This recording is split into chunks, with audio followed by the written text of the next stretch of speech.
Enseignement numéro 11. Enseignement de l'arbre numéro 11. L'homme est un arbre pour qui l'écorce du fruit précède le fruit, comme un arbre. Étonnamment, pour qu'il y ait du fruit, il y a besoin que ce fruit soit protégé par une enveloppe, par une écorce, par une peau. Et ce qu'on nous dit, c'est que c'est la même chose pour nous. Se cache derrière les écorces de l'être, l'enveloppe, la peau, c'est-à-dire la personnalité, le mauvais penchant, ce qui protège le fruit, c'est-à-dire les bonnes actions, les vertus, les qualités. Ce qui veut dire que il ne s'agit pas de se défaire ou de détruire notre mauvais penchant, de détruire notre ego, comme on dit, mais il s'agit de le maîtriser, il s'agit de le diriger, il s'agit de le contrôler, de le canaliser pour qu'il puisse, au fur et à mesure, produire, faire fructifier une qualité d'être. Je dis ça d'une autre manière, plus simple. Derrière le mauvais penchant, il y a un très bon penchant qui a besoin d'être maîtrisé. Et comme il est très bon, il peut être très mauvais si on ne le maîtrise pas. Si le cavalier sait tenir son cheval, le cheval peut être une monture merveilleuse. Et si ce cheval, ce cavalier et le cheval sont un cocher qui ont lieu de conduire quelqu'un dans le carrosse, un maître, un enseignement, un projet, c'est fantastique. Mais si le cocher ne maîtrise pas son cheval, le cheval peut se blesser, il peut blesser le cocher et il peut blesser aussi ceux qui sont dans le carrosse. Ce qui fait qu'on nous dit que derrière toutes les tendances négatives que l'on a, derrière toutes les difficultés que l'on a, il y a une qualité spirituelle, il y a une vertu spirituelle, il y a quelque chose de bien qu'on peut en retirer, il y a quelque chose de bien qu'on peut en faire. Sous l'enveloppe du fruit, dans l'enveloppe du fruit, dans l'écorce, dans l'écale, derrière la paroi, sous la paroi du fruit, il y a la pulpe, il y a un fruit, il y a ce qui est nourrissant, il y a ce qui est bon à manger, ce qui est bon pour se nourrir. Ce qui fait que nos mauvais penchants, nos laisser-aller, nos mauvaises habitudes, nos mauvaises compréhensions, nos mauvais comportements portent des qualités spirituelles que nous avons, mais dans un état de vrac, un état de bazar, un état de mélange qui demande, qui nécessite qu'on les structure, qu'on les maîtrise, qu'on arrive justement à faire en sorte que on puisse se tenir, se retenir, se maîtriser, pour faire en sorte de fructifier, pour faire en sorte de produire des bonnes choses. Quelqu'un qui maîtrise sa colère, il peut avoir une capacité de conviction, d'affirmation, de détermination incroyable. Au lieu d'être une colère qui va déchirer son âme, qui va le rendre violent, qui va détruire, qui va abîmer. C'est la même énergie, c'est le même potentiel. L'un guérit, l'un grandit, l'un prend soin, l'autre détruit, abîme, désorganise. Et ce qui est fou, c'est qu'on nous dit que, comme un arbre, que le potentiel du fruit, on le voit déjà dans l'enveloppe, dans l'écorce qui le protège. Ça veut dire aussi que d'une certaine manière, nos mauvais penchants sont des potentiels qui sont en train de se préparer à devenir des fruits. Et à vrai dire, au fur et à mesure, la connaissance de soi, la connaissance de Dieu, la maîtrise de soi, le travail d'éducation, le travail psychologique, le travail psychospirituel, religieux, divin, c'est pour nous permettre justement de faire de notre intempestivité une capacité de détermination, de notre colère une capacité de conviction, de notre violence une capacité de tenir face à l'adversité. Gandhi, le Mahatma Gandhi disait que on ne peut pas être non violent si on est faible et fragile. Il disait il faut être fort, mais que parce que il faut être fort pour résister à l'attaque. Quand on est non violent, on va être attaqué. Et il dit quelqu'un qui est fort, quelqu'un qui pourrait être agressif, mais qui n'a pas peur, parce qu'agressif, il n'a pas peur, il peut supporter d'être attaqué. Et on l'a vu dans des mouvements de non-violence, on l'a vu avec Gandhi, où ils étaient attaqués, ils étaient tabassés. Et pour résister à répondre, pour résister à se venger, pour résister à attaquer, à en vouloir, il faut une force de conviction, une force de combattant. Ce qui fait qu'on nous dit une très très belle chose. Et d'où la nécessité de l'éducation spirituelle, du travail sur soi, du travail de maîtrise de soi. C'est que nous avons beaucoup de potentiel, à vrai dire, mais qui s'exprime d'abord en vrac, dans l'état d'imperfection, dans l'état d'extériorité, dans l'état d'inaccompli, dans l'état de non-maîtrise. Mais nous le sommes déjà. Ce qui fait que quand les personnes me disent « mais c'est quoi ma vocation, c'est quoi mes qualités, c'est quoi mes défauts ?» c'est quoi vos qualités ? Dites-moi vos défauts. Et puis faites de ces défauts des qualités. Il faut une certaine capacité d'indignation pour une transformation de la colère pour justement se battre pour des idéaux. Ce qui fait que il ne s'agit pas d'être différent, il s'agit de maîtriser ce que nous sommes.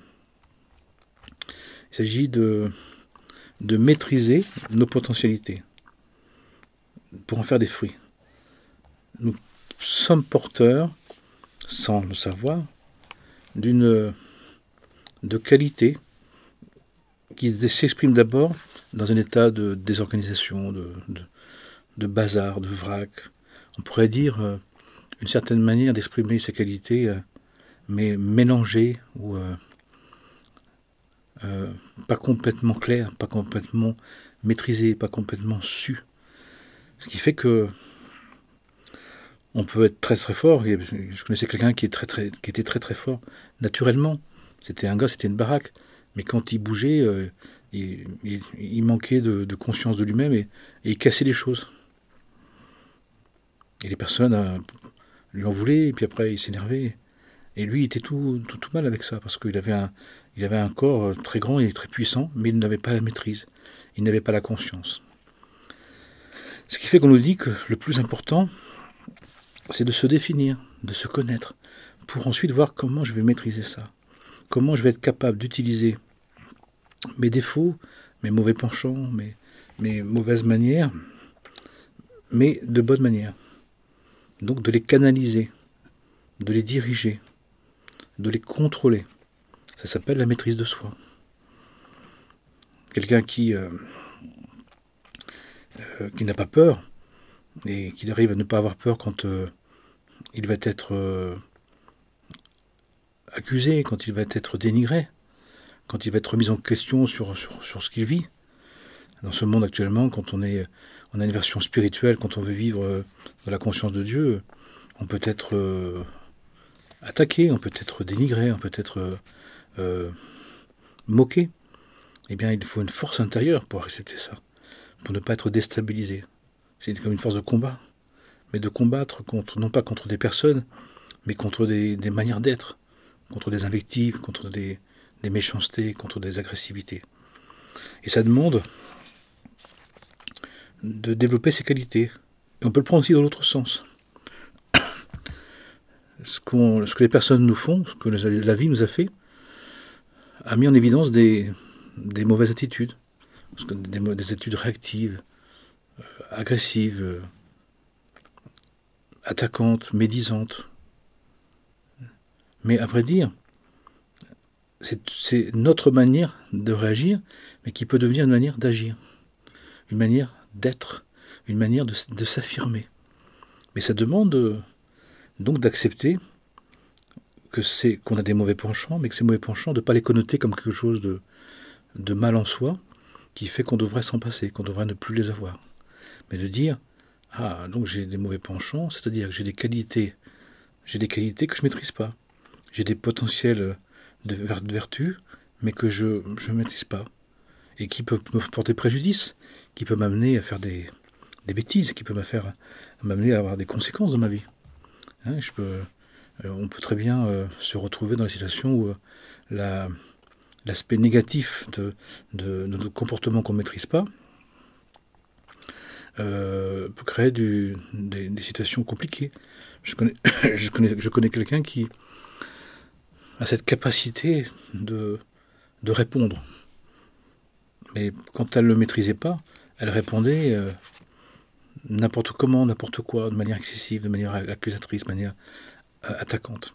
Mais quand elle a fait le travail de maîtrise d'elle-même, de connaissance de soi, de connaissance des sujets, elle était capable de répondre avec une précision, une intensité qui était redoutable, mais qui n'était pas là pour détruire l'autre, qui n'était pas là pour accuser l'autre, qui n'était pas là pour se venger, pour régler des comptes, mais qui était là pour chercher la vérité, pour dire la vérité, pour aider chacun à prendre conscience de notre véritable nature, des enseignements, et qui fait qu'elle était en capacité vraiment de se positionner, d'être dans le conflit, de gérer le conflit, d'assumer le conflit, mais sans être en guerre.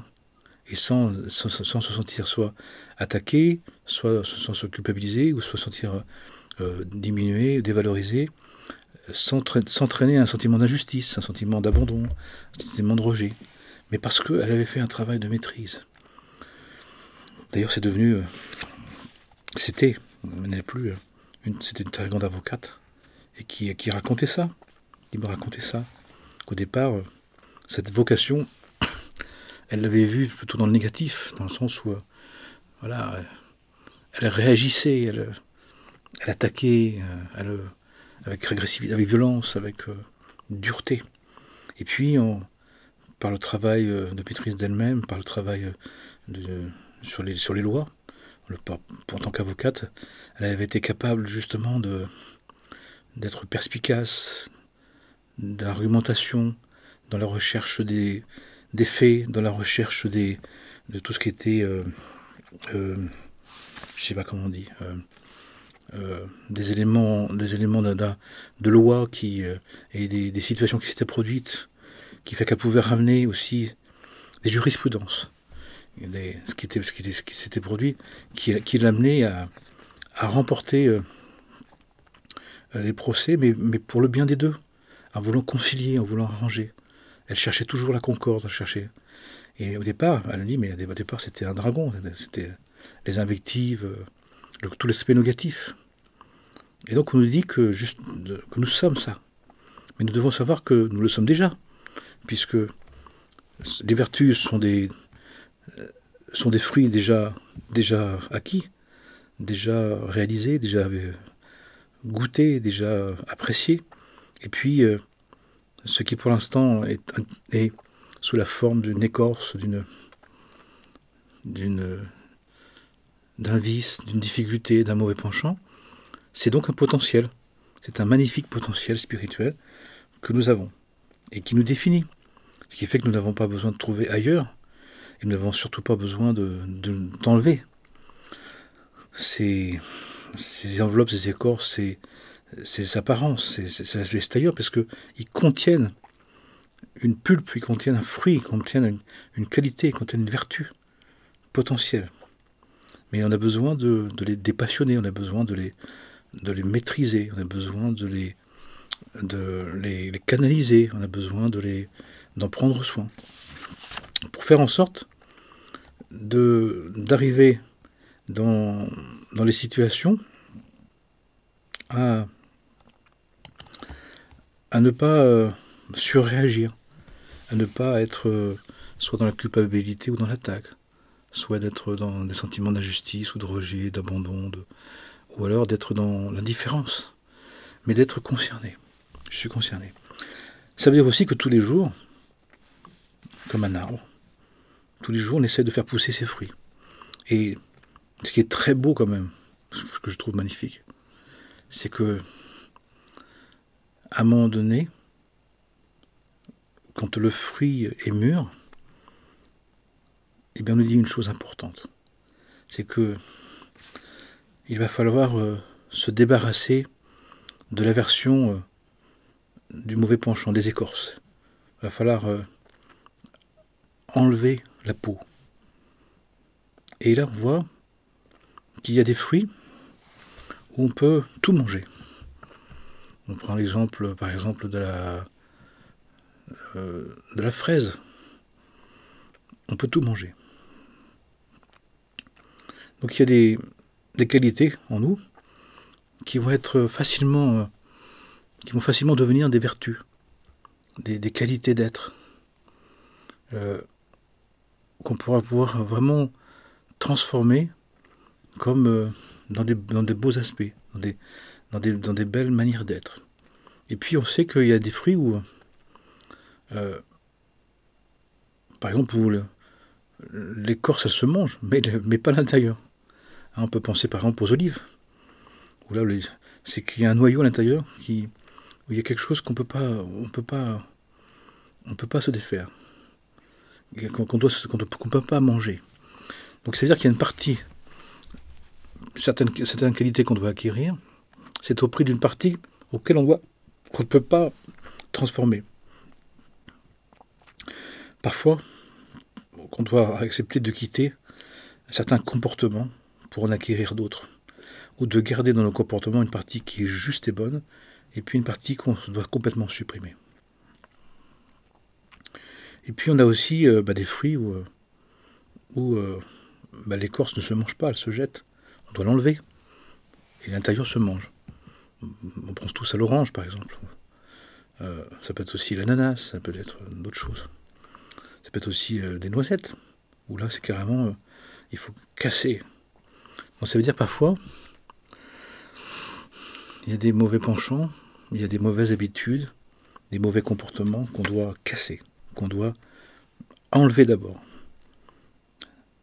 Mais l'autre d'avant, c'était dans des bonnes habitudes, il y a une partie de mauvaises habitudes qu'on va devoir rectifier. Là, c'est qu'on doit se défaire de mauvaises habitudes, d'une enveloppe, d'une écorce, pour être dans une bonne habitude, dans un bon fonctionnement.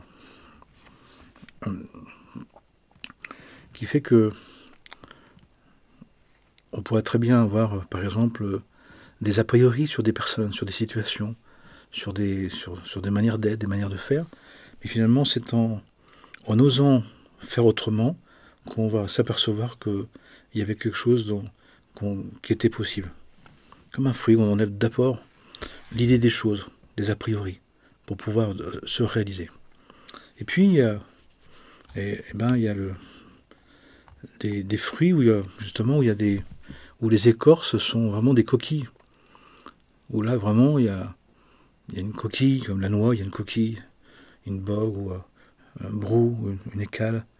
Et puis, il faut enlever aussi la peau. Donc parfois, dans des comportements vraiment indélicats, dans des manières d'être, il faut trouver ce qu'on peut conserver. Mais dans tous les cas, si on écoute bien, dans toutes les situations, dans tous les fruits, il y a quelque chose qui est mangeable. Il y a quelque chose qui est désirable. Il y a quelque chose qui est souhaitable. Il y a quelque chose qu'on peut utiliser. Ça veut donc dire aussi que si on applique ça dans le regard fraternel, il s'agit de voir dans le comportement des autres, ça aussi, la partie où on peut tout prendre. La partie où on peut prendre, mais il y a quelque chose qu'on devra laisser. La partie qu'on doit d'abord laisser, ça c'est pas acceptable et ça je peux prendre. Et puis d'autres, il va falloir vraiment chercher et regarder dans le temps ce qui se passe pour trouver ce qu'on peut garder, ce qui est juste, ce qui est acceptable, ce qui est appréciable. Mais ça veut dire donc qu'il y a différentes formes de fruits qui demandent différentes observations et différentes manières d'apprécier l'autre. Chez nous ou chez l'autre, tout ne peut pas être facile, tout ne peut pas être assimilable, tout ne peut pas être... une difficulté ne peut pas se transformer facilement. Il y a des difficultés, c'est facile, des difficultés, c'est délicat, d'autres c'est difficile, d'autres c'est très difficile. Donc on doit le savoir. Mais dans tous les cas, il y a une partie qui est bonne, une partie qui est juste, une partie qu'on peut garder, une partie avec laquelle on peut devenir vertueux. C'est-à-dire aussi que parfois il y a des mauvais penchants, des enveloppes, des écorces qui sont dures, comme des coquilles de noix, coquilles de coco, et qu'il va falloir briser. Ça veut dire aussi parfois, dans ce cas-là, il y a des événements qui vont venir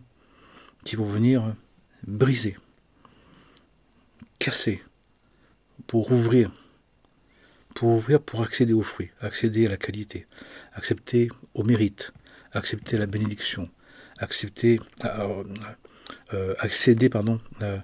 à des possibilités. Mais à ce moment-là, comme pour casser une noix de coco, une noisette, ça veut dire qu'il y a quelque chose d'extérieur qui vient nous percuter, casser, briser, ouvrir la conque, pour qu'on puisse percevoir dans cet événement, dans cette situation, dans notre attitude, dans nos gestes, dans notre manière d'être, quelque chose qui est à conserver, à se nourrir, à guérir avec, à le garder.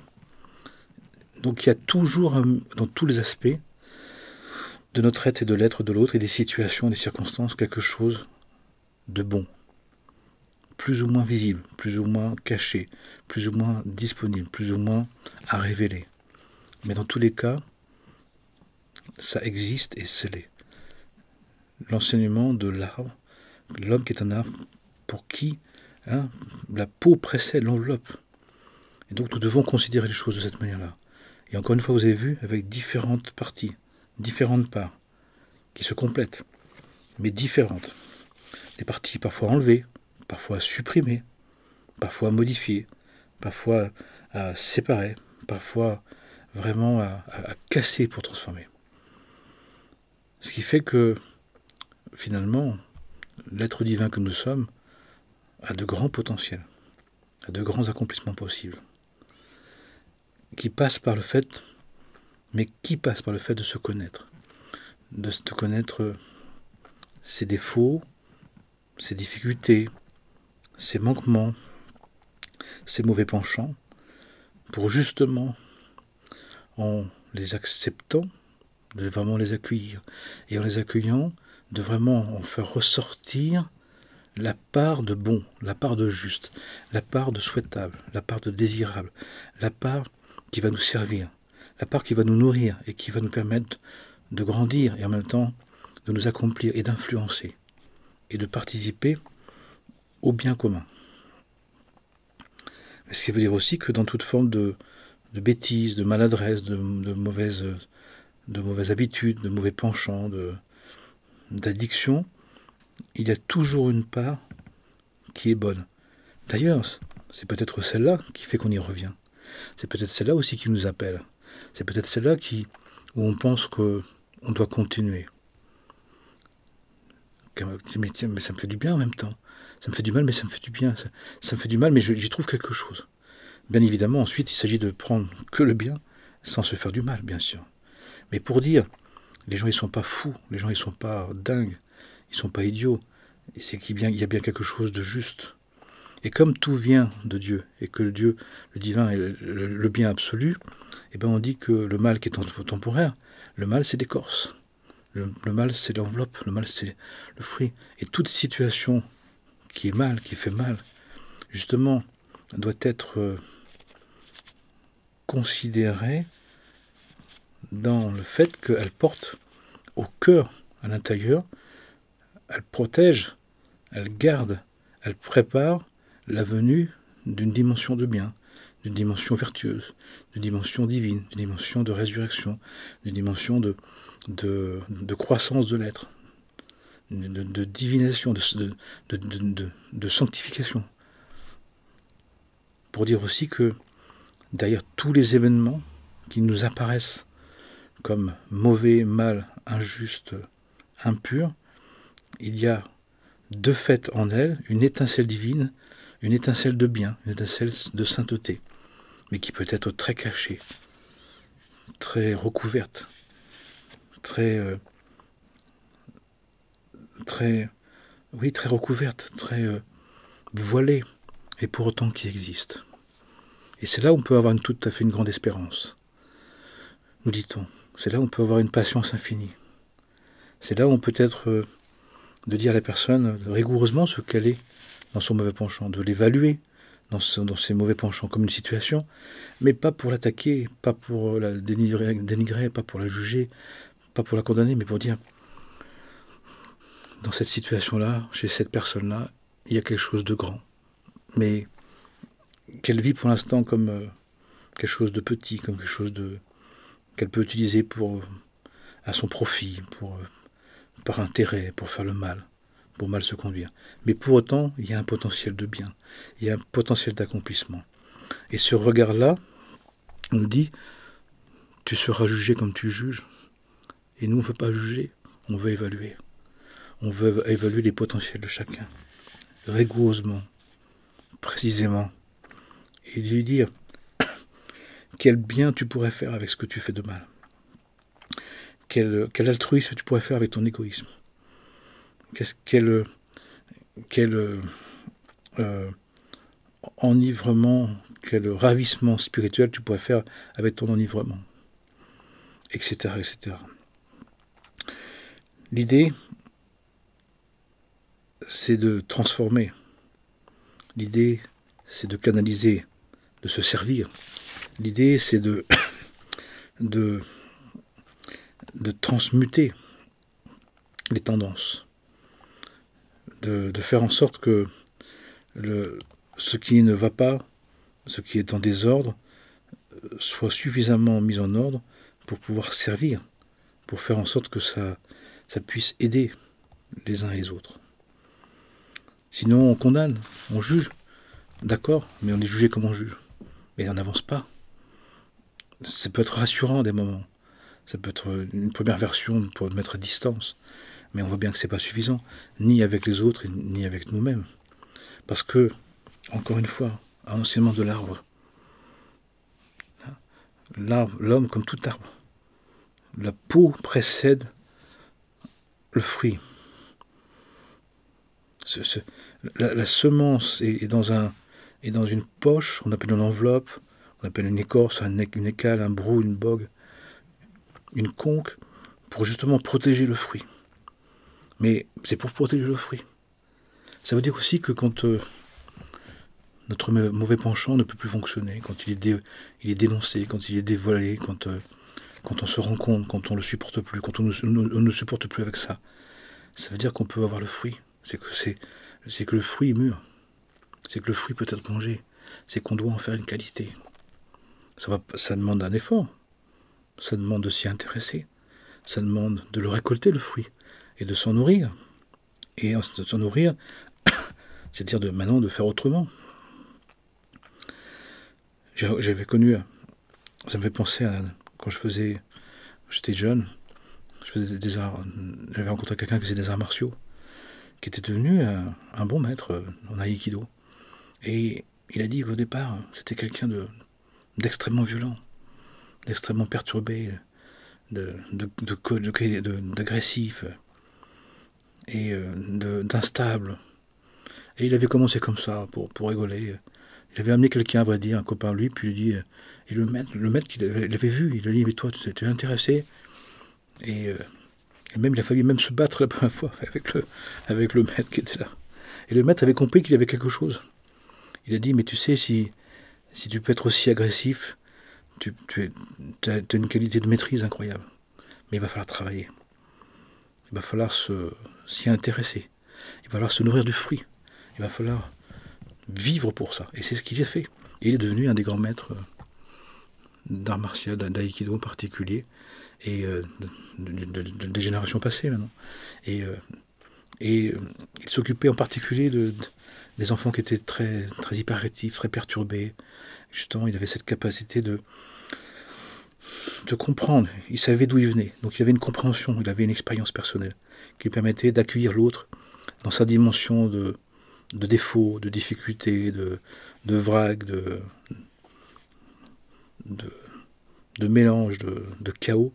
Mais lui, il venait de là, donc il était capable de les accueillir et en même temps il était capable de les faire devenir des personnes. Il avait fait des milliers d'élèves, des centaines, des milliers d'élèves, ou qui étaient capables ensuite de se servir d'être capable de se maîtriser, capable de se placer, capable de canaliser des forces d'agressivité en des forces de conviction, des forces d'intention, des forces d'implication incroyables. Eh bien, c'est ce que nous avons à faire avec cet enseignement, par cet enseignement. Puissions-nous en avoir envie, si vous le souhaitez. Encore une fois, je vous le rappelle, prenez ce que vous souhaitez de ce que je dis, chacun est libre. Nous avons un libre arbitre. Dieu nous dit, j'ai mis devant toi ma vie pour recevoir mes bénédictions et j'ai mis devant toi aussi l'autre possibilité, que tu fasses ce que tu veux et tu recevras pas des bénédictions, tu recevras des malédictions. Sache que ça va donner des malédictions. Choisis ma vie, mes bénédictions. Les enseignements. Et donc, que chacun, dans le respect de son libre arbitre, puisse envisager que ce qui ne va pas, ce qui ne va plus, ce qui est mal perçu, ce qui est désagréable pour la personne, pour soi-même, pour les autres, ce sont des qualités qui vont demander de la maîtrise de soi, de s'y intéresser, de les canaliser, de les maîtriser, de les tenir, de s'en servir, mais de s'en servir pour faire du fruit, pour fructifier, pour donner à d'autres la possibilité de devenir aussi. Je souhaite à chacun et chacune le meilleur du meilleur dans ces temps de grands changements, de grands retournements de l'être, qui nous demandent justement de prendre conscience de qui on est et puis de bien le vivre pour nous et pour les autres.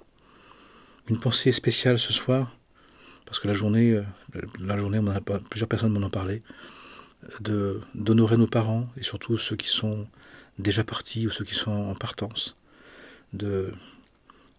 Honorer nos parents, ça ne veut pas dire les aimer, nos parents, mais c'est d'en prendre soin quand même. Ce sont des êtres humains comme nous. D'être parent, c'est très difficile.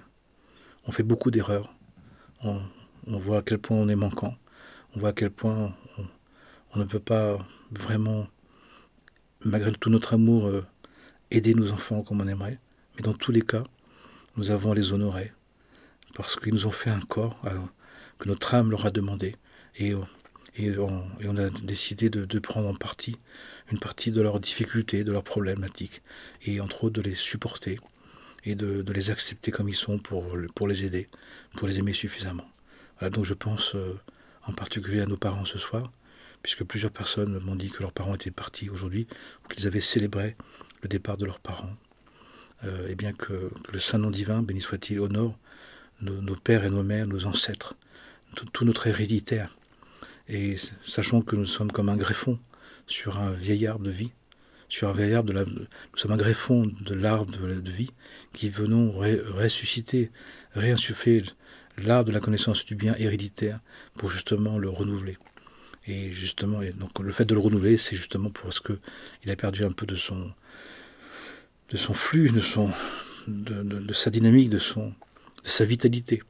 Et nous avons, en les honorant, puisque c'est un ordre divin, honore ton père ta main, honore ton père et ta mère, c'est un ordre divin dans les 10 commandements, dans les 10 paroles de vie, parce que justement, c'est grâce à eux aussi que nous avons la possibilité, pour notre âme divine, d'être dans l'incarnation et d'être là à se parler, et avec la grâce justement de nous perfectionner, de nous améliorer en étant dans un corps que nos parents, bénis soient-ils, nous ont fait dans un état de conscience et d'inconscience du moment, mais qui était aussi celui avec lequel on devait démarrer pour aller vers les cieux, les plus hauts, les plus grands que nous puissions par rapport avec notre travail spirituel, en notre âme et conscience. Amen et Amana, que le saint nom divin, béni soit-il, soit en nous, autour de nous et entre nous, pour le bien de tous les êtres, et que ces temps tout nouveaux qui se présentent, qu'on nous annonce, se passent avec une douceur, une facilité, que la naissance du nouveau monde, des nouveaux temps, se fasse comme un cheveu sur la soupe, avec une douceur, avec une facilité, que l'accouchement de la sainteté renouvelée se passe avec la plus grande des facilités, des douceurs, des tranquillités, sans besoin d'autre chose que de la miséricorde, de l'amour, de la compassion, de la bénédiction. Seigneur, aie pitié de nous tous et compassion de nous tous. On est tellement fatigués tous, tellement usés tous, j'entends ça tous les jours. Les personnes sont usées, fatiguées, et même ceux qui ont foi, même ceux qui ont la confiance, et tout le monde est éprouvé. Eh bien, je demande une grâce spéciale pour nous tous. Aie pitié de nous, Seigneur, et compassion de nous, parce que nous sommes vraiment des êtres extrêmement fragiles, extrêmement fatigués, extrêmement éprouvés. Et on a besoin d'une aide supplémentaire, d'une grande aide, d'une grâce spéciale. Dieu peut tout, s'il le décide et si on lui demande. Demandons-lui, pour nous-mêmes, pour les autres, sachant que quand on le demande pour nous-mêmes, ça va déjà à nos parents, et après à nos adversaires, et après à nos ennemis, et après à nous. Donc demandons-le intensément pour que nous puissions le recevoir, et que chacun et chacune puisse justement mériter de vivre ces temps, et de traverser ces temps dans une joie, dans une danse infinie, dans une danse sainte, dans une danse sacrée, une danse sacrée de vivre dans la pleine miséricorde, la pleine compassion de Dieu pour nous faire devenir. Amen et Amana.